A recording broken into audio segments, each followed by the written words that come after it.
Resepi mihun goreng cili kering. Ini kita letak lauk udang. Okey, tengok bahan-bahan dia, tengok sini. Kita ada mihun. Ini lebih kurang dalam 3 orang ataupun 2 orang makan. Kemudian dekat sini ada cili kering. Cili kering kita dah rebus dengan panas. Kemudian ada lauk udang. Kemudian kat sini tengok. Ada bawang merah, bawang putih, kemudian belacan. Belacan jenama udang. Okey. Sekarang kita nak blend dulu bahan-bahan ni. Cili kering. Kita chopper dulu cili kering. Bawang merah. Bawang merah 2. Kemudian bawang putih, guys. Bawang putih. Okey, kemudian kita masukkan sedikit belacan. Ini bahan ni kita chopper, kita chop. Okey. Okey, guys. Ini bahan yang kita dah chopper. Tengok sini. Kejadian dia. Sekarang jom kita masak. Kita mula masak minyak. Udang sekejap. Ini menu baru tau. Siapa-siapa yang nak berniaga, nak makan sendiri kat rumah ke boleh, tak ada masalah ya. Saya halalkan. Janji korang follow je dulu. Yang paling penting follow. Jangan tak follow. Kalau tak follow rugi. Okey, apabila kita dah hanukan tu udang, kemudian baru kita masukkan cili kering.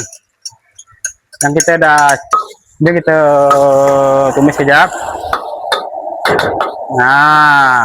Yang ni pedas tau. Siapa-siapa yang penggemar peminat pedas, korang boleh buat.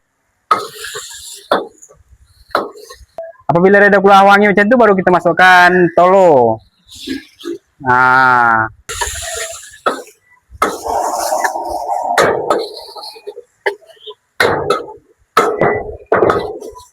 Sekarang baru kita masukkan mihun yang dicelur.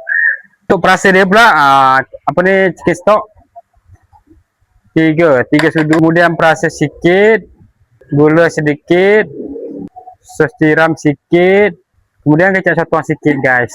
Sikit, kecap bukit, kita gaul.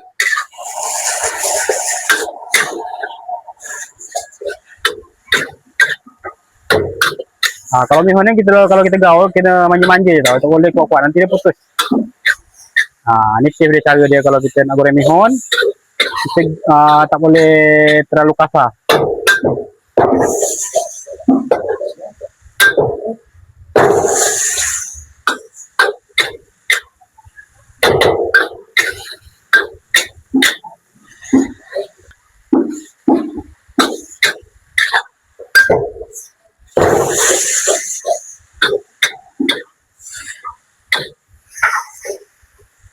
Kita masukkan daun bawang.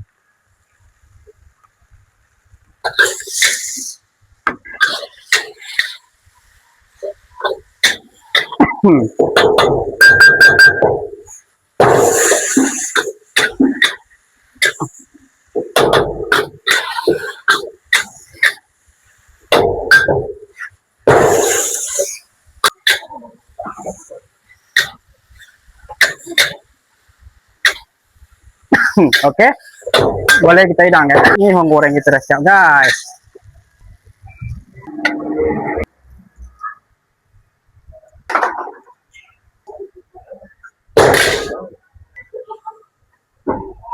Okey, inilah dia mihun goreng cili kering udang. Mantap. Okey, selamat cuba. Jangan lupa follow, macam biasa, like, share, komen.